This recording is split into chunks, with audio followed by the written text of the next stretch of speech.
Jesus Christ is King. This is what we're going to be looking at this weekend. We've been going through Casket Empty. We've covered creation, Abraham, Sinai, kings, exile, temple, expectations, and now it's time for Messiah. And so all this that has been building up. And so if you're looking at, if for the people who are looking for the fulfillment of all these prophecies from the Old Testament, Jesus comes with a thundering proclamation of the world. Matthew writes it down in his gospel. Mark writes it down in his gospel. Luke writes it down in the gospel. John writes it down in his gospel. The first lines of each of these gospels just thunder home this point that Jesus is the long-awaited King.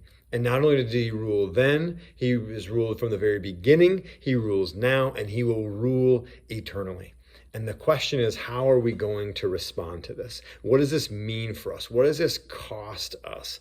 And how do we go about our life in light of this fact? And as we looked at last week, there were certain people during the periods of expectations, various responses to, and how do we think through this period of expectations arose. We looked at the Sadducees, who we talked about. They were sort of the suits. They were the ruling class. We looked at the Herodians and the way that they had power and influence. We looked at the Hellenists and the rise of Hellenism, and where man became the measure of all things, and that the gods were no longer as high but had come down, and it was man who was at the center, and kind of the rise to this sort of have it your way in all ways way of living is a result of this. And then we looked at the Zealots, and who were trying to overthrow and utilize political power in order to accomplish what they want. The Essenes, who just said, everyone's crazy, we're out of here, and completely withdrew. The Pharisees, who thought that once, if they could just be obedient enough, and if they get everyone else to be obedient enough and just fall in line, that the kingdom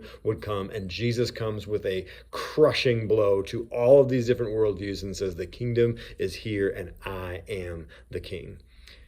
The good news is all these other kingdoms that we've looked at, the King has been one who has built his kingdom on the backs of others.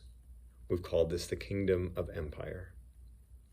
The good news is that Jesus is a King who builds the kingdom by the sweat and blood and efforts of his own self. And this is the kingdom of Shalom. And this is what we're being invited into. This is what we're being invited to join. He says, the kingdom is here now. Come to me. That's what we'll be talking about this weekend.